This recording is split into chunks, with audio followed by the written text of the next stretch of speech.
कृष्णम वंदे जगद्गुरु। मैं डॉक्टर रचना जोशी प्रकाम्य संस्कृत क्लासेस में आप सभी का स्वागत करती हूँ। संस्कृत शिक्षण की जो नवीनतम विधियां चल रही हैं उसके अंतर्गत आज हम अभिक्रमित अनुदेशन को पढ़ेंगे। अभिक्रमित अनुदेशन, जैसा कि इसके नाम से स्पष्ट है, इसके अंदर दो शब्दों का प्रयोग हो रहा है, अभिक्रमित और अनुदेशन। अभिक्रमित का अर्थ होता है क्रमबद्ध तरीके से या क्रमबद्धता या एक श्रृंखला में, एक चेन में विषय वस्तु को प्रस्तुत करना है, किसी भी चीज को, वो श्रृंखलाबद्ध जो होता है वो होता है अभिक्रमित। और अनुदेशन की जब बात आती है तो अनुदेशन का अर्थ होता है निर्देश देना। निर्देश देने का मतलब कुछ करने के लिए कहा जाना, कुछ ऐसी चीज कहना उसके बारे में कि आपको ये करना है। तो ये जो निर्देश देना होता है वो बहुत सरल आज्ञा के रूप में भी हो सकता है या बहुत कठिन रूप में भी इसको किया जा सकता है, निर्देश जो है उसको दिया जा सकता है। तो ये एक निर्देश देना या जानकारी देना, मार्गदर्शन करना, इसके अर्थ में होता है। लेकिन जहां पर हम शिक्षण प्रशिक्षण की बात करेंगे, शिक्षक प्रशिक्षण की, तो उसके अंदर किसी विषय के अंदर कौशलता देने के लिए या उस कौशल को विकसित करने में मदद करने के लिए जो उसको निर्देश दिए जाते हैं वो अनुदेशन होता है, उसको हम अनुदेशन कहते हैं। अब ये अनुदेशन जो है, अभिक्रमित अनुदेशन जो है, वो अभिक्रमित अनुदेशन क्या है कि ये एक स्व अध्ययन की विधि है। स्व अध्ययन की विधि है, स्वयं के द्वारा अध्ययन किया जाता है अभिक्रमित अनुदेशन के अंदर। दूसरा आता है कि स्वयं के द्वारा जब अध्ययन किया जाएगा तो कैसे होगा, तो उसके अंदर क्या होता है कि जो विषय वस्तु होती है, जो पाठ्य वस्तु होती है, उसको छोटे छोटे अंशों में उसको विभक्त कर दिया जाता है, विभाजित कर दिया जाता है, छोटे छोटे पदों में विभक्त कर देते हैं उसको। जो पद जो होते हैं वो एक फ्रेम कहलाते हैं कि एक फ्रेम के अंदर ये चीज आ गई उसके अंदर, है ना। और उस फ्रेम के अंदर जो दी जाती है उसको विद्यार्थी अपनी क्षमता के अनुसार उसको पढ़ता है और उसमें उसके आगे उसको जो निर्देश दिए जाते हैं उस निर्देश के अनुसार वो काम करता जाता है। तो छोटे छोटे पदों में उसको विभाजित किया जाता है। ये जो अभिक्रमित अनुदेशन होता है ये क्या होता है, ये व्यक्तिगत विभिन्नता पर सीखने का अवसर देता है। यानी कि जिस छात्र की जितनी क्षमता है उसकी, या उसकी जितनी योग्यता है, एबिलिटी है उसके अंदर, जितनी जिस प्रकार का छात्र है उस प्रकार से उसको क्या होता है, सीखने का अवसर उसको देता है। कोई बहुत स्पीड से सीख सकता है, फास्ट गति से सीख लेगा, कोई बहुत धीमी गति से भी सीख सकता है। तो ये उसके ऊपर निर्भर करता है। फिर होता है कि ये जो अभिक्रमित अनुदेशन है इसमें छात्र को जो ज्ञान मिल रहा है, छात्र जो ज्ञान प्राप्त कर रहा है, उस ज्ञान का वो स्वयं जांच भी करता जाता है, उसका मूल्यांकन भी करता जाता है कि ये चीज सही हो रही है या नहीं हो रही है, या मैंने इसको सही किया है या नहीं किया। तो वो छात्र जो होता है वो स्वयं ही उसकी जांच भी करता रहता है।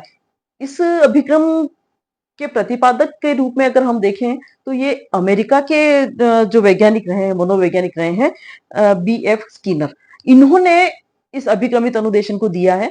और ये अपने भारत में जो है वो 1963 में इलाहाबाद विश्वविद्यालय में इसका सबसे पहले इसका प्रयोग किया गया था। इसकी विशेषताओं में हम देखें कि अभिक्रमित अनुदेशन की विशेषताएं क्या क्या हैं, तो विशेषताओं के अंदर होती है कि सबसे पहले पाठ्य सामग्री जो होती है वो छोटे छोटे अंशों में विभाजित की जाती है। जो भी हमें उनको पढ़ाना है उस पाठ्य वस्तु को बिल्कुल छोटे छोटे छोटे छोटे, दो दो तीन तीन या चार चार लाइनों के, बल्कि तीन तीन लाइनों समझ लीजिए आप, कि उतने ही भागों में उसको विभाजित किया जाता है जो पाठ्य सामग्री को। और उन पाठ्य सामग्री को विभाजित करके उसको क्रमबद्ध तरीके से उसको सेट किया जाता है, पहले ये, फिर ये, फिर ये, फिर ये, इसके बाद ये, है ना। और फिर जो क्रम जो जुड़ा होता है वो तर्क की दृष्टि से जुड़ा होता है कि ये चीज पहले आई है तो इसके बाद में ये आएगी और इसके बाद में ये आनी चाहिए, है ना। तो तार्किक दृष्टि से एक क्रमबद्धता इसके अंदर होती है, जुड़ा हुआ होता है। और अधिगम कर्ता जो होता है उसके लिए इसका सतत अभ्यास करना आवश्यक होता है।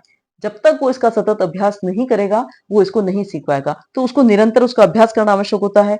इसके अंदर छात्रों को अपनी गति से सीखने का अवसर मिलता है, छात्र अपनी गति से सीख लेता है उसको। और इसके अंदर जैसे जैसे वो सीखता जाता है वैसे ही वैसे उसको पुनर्बलन भी मिलता जाता है साथ के साथ।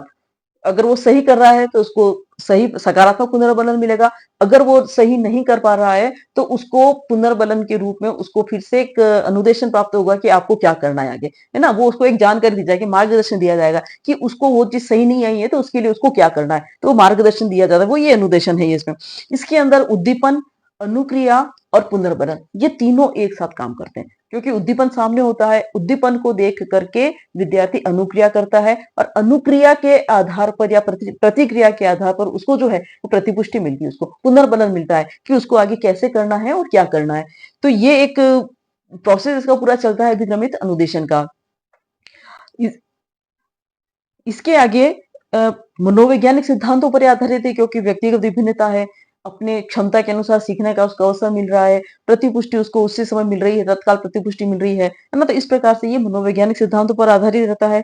इसकी जो सामग्री होती है, अभिक्रमित अनुदेशन के लिए जो सामग्री तैयार की जाती है, पाठ्य सामग्री जो तैयार की जाती है, वो पाठ्य सामग्री पहले से ही परीक्षित की जाती है, उसको परीक्षण कर लिया जाता है उसका, और उसका परीक्षण जो होता है वो पूर्णतया वेद होता है ना। वेद का मतलब कि वो जिस चीज का ज्ञान प्राप्त करवाने के लिए उसको दिया गया है, उसी चीज का उसको ज्ञान मिल रहा है या नहीं मिल रहा है, इसकी जो जानकारी है वो वेद है ना।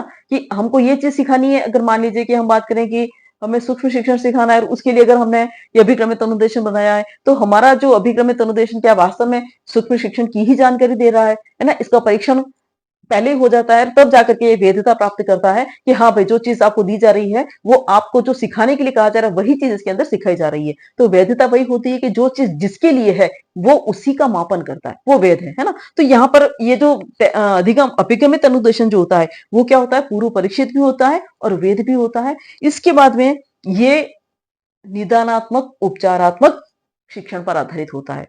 निदानात्मक उपचारात्मक शिक्षण क्या है, ये हमने पहले पढ़ाई है इसको। तो ये उसी शिक्षण पर आधारित होता है कि जहां पर विद्यार्थी कोई गलती करता है तो वहां पर उसका उपचार भी तुरंत होता है।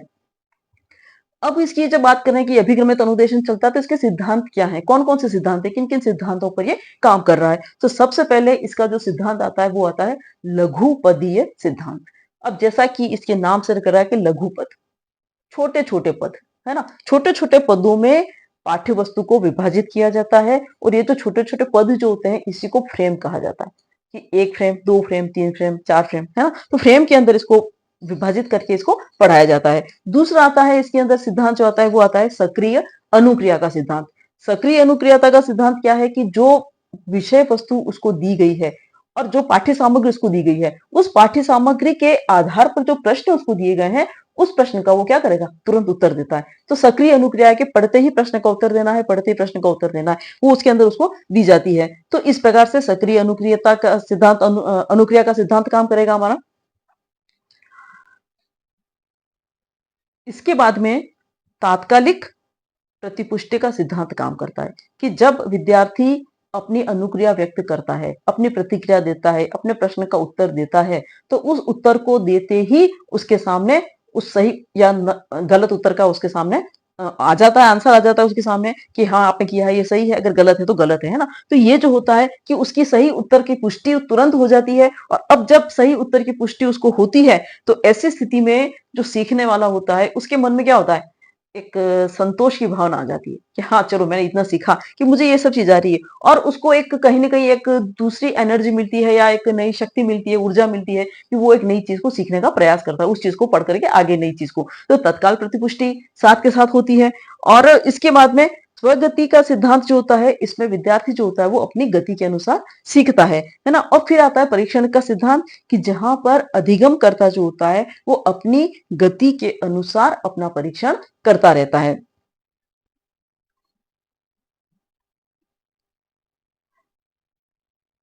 अब हम देखें कि अभिक्रमित अधिगम जो भी है या अनुदेशन जो है वो उसके अंदर आधारभूत सिद्धांतों के आधार पर उसकी प्रक्रिया और उसके संकेत क्या क्या होते हैं। क्योंकि अभिक्रमित अनुदेशन एक फ्रेम में बना होता है, उस फ्रेम के अंदर संकेत दिए होते हैं कि इस समय इसको क्या करना है, यहाँ पर उसको क्या करना है, ये उसको क्या करना है ना। तो वो प्रक्रिया क्या चलेगी और कौन कौन से सिद्धांत वहां पे काम करेंगे, और उस सिद्धांत के आधार पर कौन सी प्रक्रिया और कौन सा संकेत उसके लिए वहां पर दिया होता है। तो उसमें सबसे पहले जो हमारा सिद्धांत हमने पढ़ा कि लघुपदीय सिद्धांत।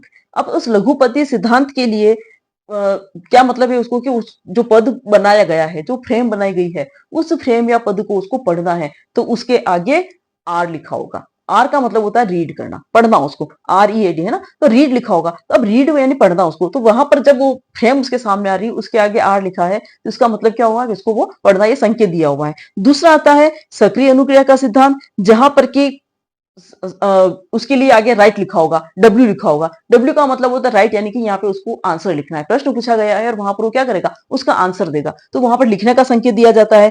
फिर आता है वहां पे तत्काल प्रतिपुष्टि का सिद्धांत। प्रतिपुष्टि का सिद्धांत के अंदर वहां पे वो चेक जो किया जाता है, वहां पे सी लिखा हुआ जाता है, यानी कि चेक करना है कि क्या आ रहा है क्या नहीं आ रहा है। उसके आधार पर उसको क्या हुआ, प्रतिपुष्टि मिलेगी। सही आंसर आया है तो उसको सही पुनर्बलन उसको मिलेगा उसको, तो वहां पे आ जाता है। उसके बाद में आता है स्वगति का सिद्धांत। स्वगति के सिद्धांत का मतलब होता है आगे की तरफ बढ़ना उसको, है ना। उसके लिए वहां पे फिर जब, क्योंकि अगर प्रतिपुष्टि में उसको सही आंसर हो गया है, उसको सही पुनर्बलन मिल चुका है, तो आगे के लिए उसके पास लिखा हुआ था ए यानी एडवांस, आगे आगे बढ़ो आप उसके लिए। अब वो नई फ्रेम को पढ़ेगा वहां पे, है ना, तो वो चीज करेगा। उसके बाद में विद्यार्थी जो होता है वो परीक्षण स्वयं करता है, उसकी जांच करना उसका, तो जांच के लिए वहां पे आता है टेस्टिंग, टी लिखा होता है कि अब आपको अपने परीक्षण की जांच करनी है।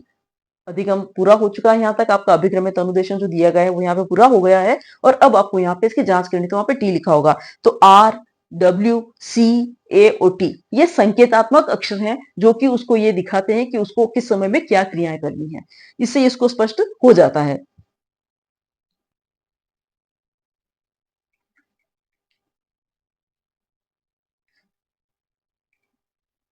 अब इसके उद्देश्यों को हम देखें कि अभिक्रमित अनुदेशन क्यों लाया गया, इसका उद्देश्य क्या था, कैसे था। तो सबसे पहले तो इसका उद्देश्य आता है करके सीखना।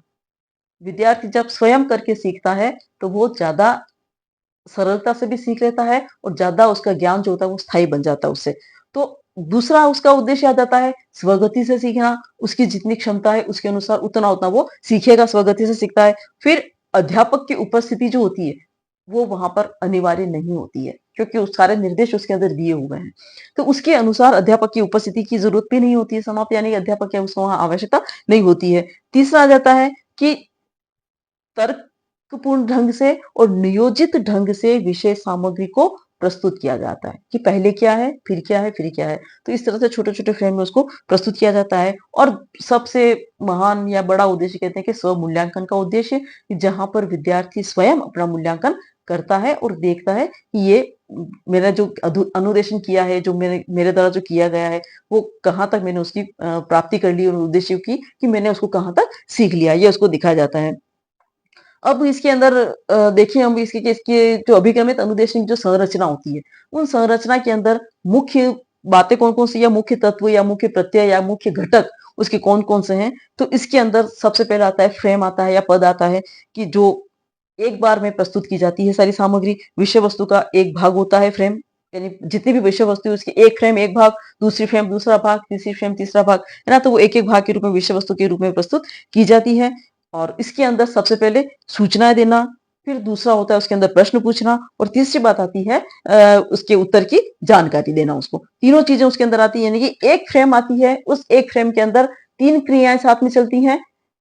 ठीक है, यानी कि पहला जो पद हुआ अभिक्रमित अनुदेशन का, पहला जो पद है या प्रत्यय है या घटक है, वो होता है फ्रेम। और फ्रेम या पद जिसको कहते हैं, इसके अंदर विषय वस्तु का एक भाग प्रस्तुत किया जाता है, जो कि तीन रूपों में हमको दिखाई देता है। वो होता है, इसमें सबसे पहले सूचनाएं होती हैं, उसके अंदर सूचनाओं के आधार पर दूसरी जो बात आती है वो प्रश्न पूछने की आती है, प्रश्न पूछे जाते हैं उसके अंदर। और जो तीसरी बात आती है उसके अंदर उसके उत्तरों की जानकारी उसके अंदर लिखी होती है, उत्तरों की जानकारी उसको मिलती है। दूसरा पद आता है पुनर्बलन। सही अनुक्रिया होने पर उसको आगे बढ़ने के लिए प्रोत्साहित किया जाता है। यानी कि अगर उसने जो फर्स्ट फ्रेम पढ़ी और उस फर्स्ट फ्रेम के आधार पर जो प्रश्न पूछे गए उसके आंसर उसने सही दिए, तो वहां पर उसको प्रतिपुष्टि मिलेगी, और उसको ये निर्देश दिया जाएगा कि अब अगली फ्रेम पे जाए आप, और वहां उसको अध्ययन करें आप, है ना। यानी कि ये उसको प्रतिपुष्टि मिलेगी, आपने पहला जितना पढ़ लिया वो सही कर लिया उसको आपने। तो ये दूसरा पद हो गया यहाँ पर, कि यहाँ पर उसका हो गया पुनर्बलन हो गया। तीसरी बात आती है अनुबोधन। अनुबोधन कहते हैं प्रॉम्प्टिंग को। प्रॉम्प्टिंग, फ्रेम पढ़ करके सही उत्तर जब नहीं दे पाता है विद्यार्थी, यानी कि उसने पूरी फ्रेम को पढ़ लिया, लेकिन उस फ्रेम को पढ़ने के बाद भी अगर वो सही उत्तर नहीं दे पाता है, तो ऐसी स्थिति में जो उद्दीपक है, यानी कि जो विषय वस्तु उसके सामने रखी गई है, उस उसके साथ में अन्य निर्देश दे करके उसको अनुबोधन दिया जाता है, कि इसके साथ में ये चीज पढ़े और वो उसको आगे का काम करे। तो अनुबोधन यानी कि छोटे छोटे उसको जो होती है वो उद्दीपक के रूप में उसको छोटी छोटी नई जानकारी दी जाती है कि उसको कैसे क्या काम कर रहा है, तो ये अनुबोधन के रूप में काम करते हैं, अनुबोधन होता है। फिर आता है उद्दीपक। उद्दीपक जो होते हैं वो छात्र के व्यवहार का मार्गदर्शन करते हैं, कि छात्र को कैसे करना है, क्या काम करना है। फ्रेम में दिए गए जितने भी सूचनाएं होती हैं, पूछे गए प्रश्न होते हैं, वो सब क्या है, उद्दीपक का काम करते हैं, है ना। उद्दीपक क्या कहलाता है, उद्दीपक का मतलब है कि जो उत्तेजित करने वाला है आपको, यानी कि जिसको देख करके कोई चीज करने का आपको निर्देश दिया जाता है। तो जिसको देख करके आप कुछ काम करने की इच्छा कर रहे हैं, वो उद्दीपक है आपके सामने। तो जब आप अभिक्रमित अनुदेशन की बात करेंगे, तो वहां पे उद्दीपक क्या काम करेगा, वहां पर आपका फ्रेम जो है वो है आपको उद्दीपक का काम कर रही है कि उस फ्रेम को आपको पढ़ना है, काम करना है, पढ़ने का काम करना है। प्रश्न पूछे गए हैं, वो उद्दीपक का काम है कि उनको आपको उत्तर देना है ना। तो ये जो चीजें होती है, ये उद्दीपक के रूप में काम करती हैं। और पांचवा जो इसका घटक आता है या तत्व आता है, वो आता है उसका अनुक्रिया, यानी कि आप उस उद्दीपक को देख करके जो प्रश्न पूछे जाते हैं, उसको देख करके आप क्या कर रहे हैं, उसका उत्तर लिख रहे हैं, ये आप उसकी प्रतिक्रिया दे रहे हैं उसकी, है ना। तो ये प्रतिक्रिया इसके अंदर आती है। तो इस प्रकार से ये चीजें जो क्रमबद्ध तरीके से चलती हैं कि पहले वो पढ़ता है विद्यार्थी, फिर वो उसको क्या करेगा, उसको लिखता है, फिर वो उसको जांचता है, फिर वो आगे नए फ्रेम की तरफ अग्रसर होता है, और फिर जो होता है वो उसका पूरी तरह से उसका रिकॉर्ड उसका सामने आता है कि इसने कैसे किया है और क्या काम किया है। तो इस तरह से ये अभिगमित अनुदेशन जो होता है वो पूरी तरह से चलता है। तो एक ये जो बात हुई है, ये हमने एक कॉमनली अभिक्रमित अनुदेशन के बारे में बात की कि अभिक्रमित अनुदेशन क्या होता है, इसकी हमने सामने जानकारी ली। लेकिन अब हम देखें कि अभिक्रमित अनुदेशन के प्रकार कौन कौन से, कितने प्रकार होते हैं इसके। तो सामान्य रूप से इसके जो है वो 5 प्रकार माने जाते हैं। इसमें एक तो पहला आता है रेखीय अभिक्रमित अनुदेशन, दूसरा आता है शाखीय अभिक्रमित अनुदेशन, तीसरा आता है मैथेटिक्स अभिक्रमित अनुदेशन, चौथा आता है स्वनिर्देशित अभिक्रमित अनुदेशन, और पांचवा आता है कंप्यूटर सह अधिगम या कंप्यूटर सह अनुदेशन आता है, जिसको कि एक अलग विधि के रूप में भी देखा जाता है, लेकिन ये भी अभिक्रमित अनुदेशन की तरह ही काम करता है, इसलिए इसको अभिक्रमित अनुदेशन का ही एक पार्ट माना गया है। तो इस प्रकार से ये 5 प्रकार की जो होती है वो हमारी विधियां होती हैं इसके अंदर। अब हम बात करते हैं रेखीय अभिक्रम की, कि रेखीय अभिक्रम क्या होता है। तो सबसे पहले तो रेखीय अभिक्रम के प्रतिपादक जो हैं वो बी एफ स्किनर हैं, जिन्होंने कि 1955 में इस कॉन्सेप्ट को दिया था। ठीक है। दूसरा, ये जो है वो सक्रिय अनुबंध अनुक्रिया पर आधारित होता है, जिसको कि हम बोलते हैं ओपरेंट कंडीशनिंग थ्योरी, है ना। इस थ्योरी के ऊपर आधारित, ये भी इसको स्किनर की थ्योरी है, तो इस थ्योरी के ऊपर ये आधारित है, जिसमें कि क्या होता है कि किए गए जो व्यवहार होता है, मतलब जो व्यवहार जो किया गया है, उसके आधार पर जो परिणाम हमको मिलता है, उसके आधार पर अनुक्रिया होती है। यानी कि किए हमारे द्वारा जो व्यवहार किया जाता है, उससे प्राप्त परिणाम के आधार पर जो अनुक्रिया होती है, वो कहलाती है हमारी सक्रिय अनुबंध अनुक्रिया। तो ये सक्रिय अनुबंधन क्रिया पर आधारित है। फिर इस अनुदेशन का जो दूसरा नाम है वो बाह्य अनुदेशन भी है, इसको बाह्य अनुदेशन भी कहा जाता है। और फिर आता है कि इसको रेखीय क्यों कहा गया है। तो रेखीय इसलिए कहा गया है कि इसमें विद्यार्थी एक मार्ग का अनुसरण करते हैं, यानी कि एक लाइन के रूप में वो दी गई है। लाइन के रूप में मतलब कि पहले जो जिस तरह से लाइन हमारी चलती है, बिल्कुल सीधे से लगा कि यहाँ से ये सीधी सीधी सीधी लाइन चलती है, हम बीच में से तोड़ करके लाइन को कंटिन्यू नहीं कर सकते, है ना। तो इसी तरह से हमारी जो यहाँ पे विषय सामग्री दी जाती है, वो भी क्या होती है, क्रमबद्ध होती है, बिल्कुल कि पहले ये पढ़ना है, फिर ये पढ़ना है, फिर ये पढ़ना है, सीधी सीधी सीधी बिल्कुल स्ट्रेट चलता हो, आप जंप नहीं ले सकते उसमें, है ना। तो ये जो है, तो ये एक मार्ग का ही अनुसरण करती है, सेम एक एक तरह से ये चलती रहती है। इसमें क्या होता है, छोटे छोटे पद जो होते हैं वो श्रृंखलाबद्ध होते हैं।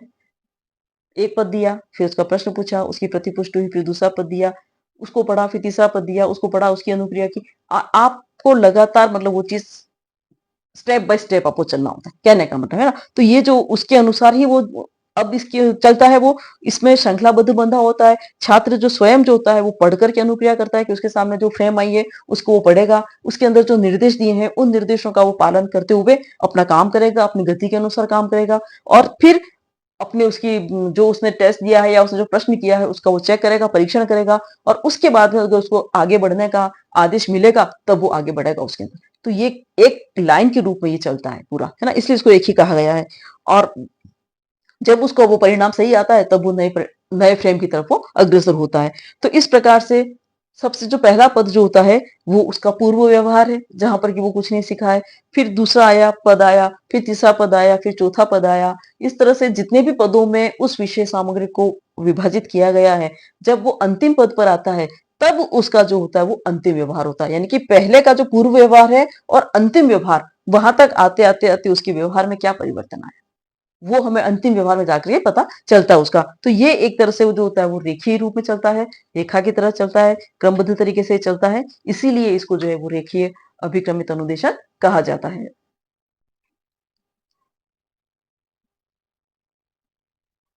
अब इस अभिक्रमित अनुदेशन जो है, रेखीय अभिक्रमित अनुदेशन, इसकी मान्यताएं क्या है या इसकी अवधारणाएं क्या है, इसके ऊपर हम थोड़ी चर्चा कर लेते हैं। तो ये छात्र की सही अनुक्रियाओं से प्रेरित होता है। छात्र की सही अनुक्रियाएं मिलेगी और उन सही अनुक्रियाओं से ही वो छात्र क्या करेगा, आगे बढ़ता रहेगा। दूसरा आता है छात्र स्वयं गति से सीखेंगे, इसको सीखते हैं इसको। छात्र सक्रिय रह करके अधिक से अधिक किसी भी विषय वस्तु को सीख सकते हैं, सीखते हैं वो। विषय वस्तु छोटे छोटे फ्रेमों में विभक्त होती है। क्रमबद्धता जो होती है वो शिक्षण सूत्रों पर आधारित होती है। और उसमें क्या होता है कि जैसे जैसे परिणामों की जानकारी मिलती जाती है, छात्र स्वयं जो होता है वो अधिगम करने के लिए प्रेरित होता रहता है। यानी कि क्योंकि उसको जब सही प्रतिक्रिया मिलेगी उसको, या सही उसको पुनर्मनन मिलेगा, सकारात्मक पुनर्मनन मिलेगा, तो छात्र क्या सोचेगा कि अब मैं आगे का और पढूं, उसको उत्साह मिलेगा तो वो आगे का और पढ़ता रहेगा। तो अपनी छात्र जो होता है वो स्वयं क्या होता है, पढ़ने के लिए क्या हो जाता है, प्रेरित होता रहता है अपनी प्रतिपुष्टि को देख करके।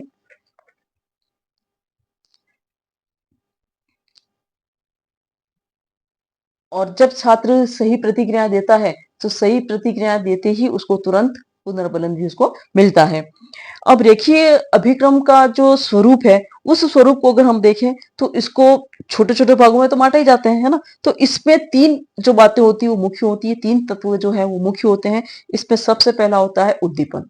उद्दीपन, स्टिमुलस, जो कि होता है विषय वस्तु, उसके सामने लिखी होती है, उसको रीड करना होता है। तो विषय वस्तु जो लिखी हुई है ये उद्दीपन का काम करती है। प्रश्न जो लिखे जाते हैं वो उद्दीपन का काम करते हैं, और उसके आधार पर विद्यार्थी दूसरा जो स्टेप होता है उसका होता है अनुक्रिया, कि उसके आधार पर वो अनुक्रिया करता है। अनुक्रिया का मतलब क्या होता है कि विषय वस्तु के प्रति दी जाने वाली उसकी जो प्रतिक्रिया है वो अनुक्रिया कहलाएगी। अब उसको रीड करने के लिए कहा गया है तो वो उसको रीड करेगा, उसको लिखने के लिए कहा गया है तो वो उसको लिखेगा, है ना। तो विषय वस्तु के बाद में दूसरी तत्व आ गई उसकी अनुक्रिया या उसकी प्रतिक्रिया आ गई। और तीसरा आता है उसका पुनर्बनन, यानी कि उसने जब सही लिखा तो उसको तत्काल प्रतिपुष्टि उसको मिलती है, उसको उसके परिणाम की उसको सही जानकारी मिलती है कि उसने क्या किया। और जब उसको सही परिणाम मिलता है तो वो प्रसन्न हो जाता है और अपने नई चीज को सीखने की कोशिश करता है। तो इस प्रकार से इसके अंदर तीन तत्व मुख्य काम करते हैं। उसमें सबसे पहला विषय वस्तु जो कि उद्दीपक के रूप में होता है, दूसरा होता है अनुक्रिया उसकी जो कि विषय वस्तु को देख करके प्रदर्शित करता है, और तीसरा आता है पुनर्बलन जो कि वो अपने जो उसको निर्देश दिया गया, जो पूछा गया है उसके आधार पर, प्राप्त परिणामों के आधार पर मिलने वाली जो उसकी उसको जो क्या कह सकते हैं, उसको जो प्रेरणा मिलती है वो एक पुनर्बलन का काम करती है। अब अगर हम देखें कि अभिक्रमित अनुदेशन के पदों के प्रकार कौन कौन से होते हैं रेखीय अभिक्रम में, है ना। रेखीय अभिक्रम के पदों के प्रकार कौन कौन से होते हैं, कितने किस किस प्रकार के उसके पद होते हैं, इसके विषय में बात करते हैं।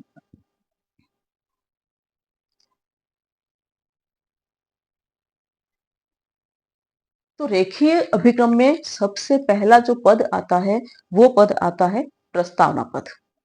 प्रस्तावना पद जो कि छात्र के पूर्व व्यवहार को अंतिम व्यवहार से जोड़ता है, ठीक है, जोड़ने वाला होता है। इसके अंतर्गत क्या होता है कि छात्रों को प्रेरणा देने का काम होता है, प्रेरणा दी जाती है, उसको सही उत्तर देने सही उत्तर देने पर उसको प्रोत्साहित किया जाता है, और उसके पूर्व ज्ञान को नवीन ज्ञान से जोड़ा जाता है।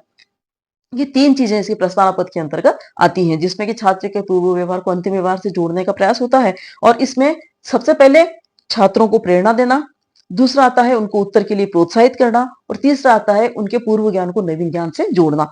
तो ये तो इसका पहला पद हुआ। तो दूसरा जो पद आता है वो आता है शिक्षण पद। इसमें पदों की संख्या अधिक से अधिक रखी जाती है। इसका मुख्य लक्ष्य शिक्षण करवाना है विद्यार्थियों को। फिर प्रत्येक पद के द्वारा नया ज्ञान उसको दिया जाता है, और सभी पद जो होते हैं वो पूरी तरह से व्यवस्थित होते हैं। तीसरा जो चरण आता है इसका, या जो तीसरी पद आता है इसका, वो होता है अभ्यास पद। अभ्यास पद के अंदर विद्यार्थी को अभ्यास करने के लिए या दिए हुआ ज्ञान जो होता है उसको दृढ़ीकरण करने के लिए अभ्यास कार्य दिया जाता है, कि उसको वो अभ्यास के द्वारा उसको अपने ज्ञान को जो क्या करेगा, वो दृढ़ करने का प्रयास करता है और उस ज्ञान को वो दृढ़ करता है।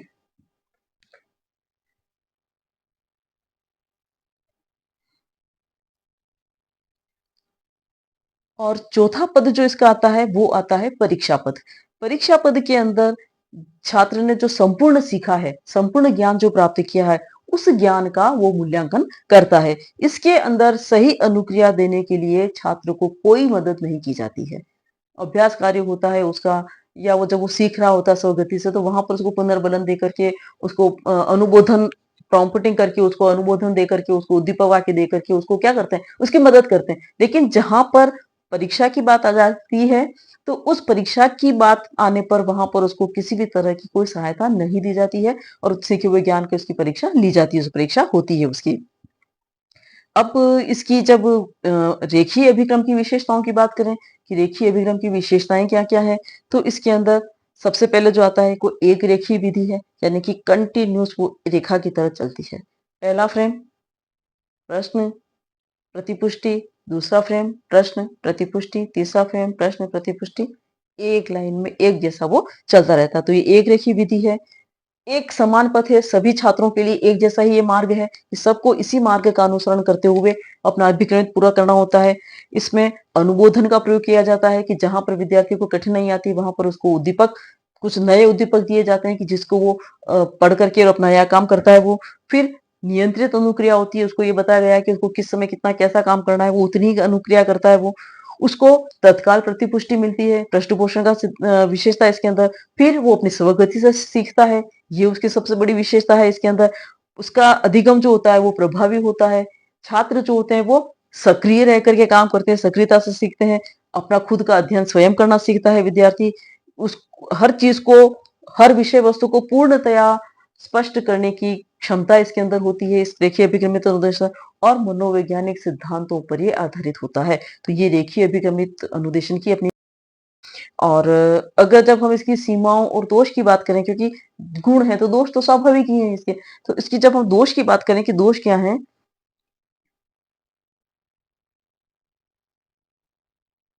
तो दोष के अंदर एक तो सभी छात्रों के लिए एक ही क्रम में विषय वस्तु प्रस्तुत की जाती है ना? अब छात्र को अगर हम विभिन्नता के आधार पर देखें, तो अलग-अलग तरह के छात्र होते हैं क्लास में। कोई बहुत ज़्यादा इंटेलिजेंट होते हैं, कोई नॉर्मल होते हैं, कोई कमज़ोर होते हैं, सब कुछ होता है। लेकिन इस अभिक्रमित अनुदेशन में क्या होता है? सबको एक क्रम से वो चीज़ दी गई है। होशियार बालक है उनके लिए तो बहुत मुश्किल नहीं होता है, जो कमज़ोर है उनके लिए तकलीफ होती है, सामान्य बालक सामान्य तरीके से। तो ये जो होती है वो एक क्रम में प्रस्तुत की जाना सही नहीं होता है, तो एक यही दोष है इसके अंदर। दूसरा आ जाता है कि इसके अंदर सृजनात्मक उद्देश्यों की प्राप्ति नहीं हो सकती है, विद्यार्थी अपनी तरफ से कुछ नया नहीं कर सकता। उसको जो जितना कहा गया है वो उतना ही करेगा, जितना उसको निर्देश दिया गया है वो उतना ही करेगा, उससे ज़्यादा वो नहीं कर सकता है। फिर तीसरी बात आती है कि तथ्यात्मक विषय वस्तु होती है, उसका इस शिक्षण में कम प्रयोग होता है। तथ्यात्मक आंकड़ों के रूप में देना, डेटा के रूप में उसको देना किसी भी चीज़ को, तो इन चीज़ों का प्रयोग इसके अंदर कम किया जाता है, कम होता है इसके अंदर। फिर नियंत्रित परिस्थितियों में जब इसको किया जाता है, तो विद्यार्थी को अनुक्रिया जो होती है वो स्वतंत्रतापूर्वक करने की स्वतंत्रता नहीं होती है, कि अपनी अनुक्रिया वो स्वतंत्र रूप में दे सके, ऐसा नहीं है। उसको जो देना है वही देना पड़ेगा उसको। अगर वो नहीं दे पाता है तो वो सही चीज़ नहीं कर पाएगा। तो नियंत्रित परिस्थितियाँ होने के कारण उसकी अनुक्रियाएँ जो होती हैं वो स्वतंत्र नहीं होती हैं। फिर अनुदेशन को तैयार करना ही एक बहुत कठिन काम है। ये बहुत ईज़ी नहीं होता है कि आप आसानी से बैठ करके आपने किसी भी चीज़ का अनुदेशन तैयार कर लिया और बच्चों के सामने रख दिया। तो ये बहुत कठिन है, बहुत परिश्रम वाला काम है ये। इसको बहुत ज़्यादा इसके अंदर समय लगता है इसके अंदर, तब जाकर के अनुदेशन तैयार होता है, क्योंकि दिमाग वाला काम है ये, है ना? सोच समझ करके आपको करना होता है। फिर विद्यार्थियों के स्तर को ध्यान में रख कर के करते हैं, आप सब कुछ करते हैं, तो बहुत कुछ चीज़ें इसमें ध्यान में रखी जानी ज़रूरी होती हैं। तो ऐसी स्थिति में ये जो होता है वो इतना सरल नहीं होता अनुदेशन तैयार करना। इसलिए हर शिक्षक इसको तैयार कर लेगा अभिक्रम अनुदेशन? नहीं। हर शिक्षक इसको तैयार नहीं कर सकता है, कोई-कोई ही कर सकता है, जो बहुत ज़्यादा इंटेलिजेंट है। इसके अंदर सुधारात्मक शिक्षण संभव नहीं है, क्योंकि जो चीज़ दी गई है, वो दी गई है, उसी को उसको पढ़ना है। सुधार नहीं हो सकता वहाँ पे। प्रतिभाशाली जो बालक होते हैं, जो मोस्ट इंटेलिजेंट बालक हैं, एक्सीलेंट हैं, जो ऐसे उन बालकों के लिए ये किसी काम की नहीं है। उनके लिए तो बहुत, उनको रुचि नहीं आती इसके अंदर, ये क्या दे रखा है, उनको ऐसा लगेगा, है ना? और सामाजिक पक्ष की इसके अंदर जो है वो अवहेलना होती है। इस प्रकार से रेखीय जो अनुदेशन है वो जो एक साधारण बालक है, सामान्य बालक है, जो कि थोड़ा लगता है उसको पढ़ना लिखना, तो वो इस अनुदेशन के आधार पर अपना शिक्षण कर सकता है, अपना अधिगम जो है वो अच्छी तरह से कर सकता है। आपको ये वीडियो पसंद आया है तो आप इसको लाइक करें, सब्सक्राइब करें, कमेंट करें। आगे और आप क्या पढ़ना चाहते हैं उसके बारे में सजेशन दें मुझे। और वैसे तो मैं उम्मीद कर रही हूँ कि आप लोगों को ये चीज़ पसंद आ रही है, समझ में आ रहा है। धन्यवाद।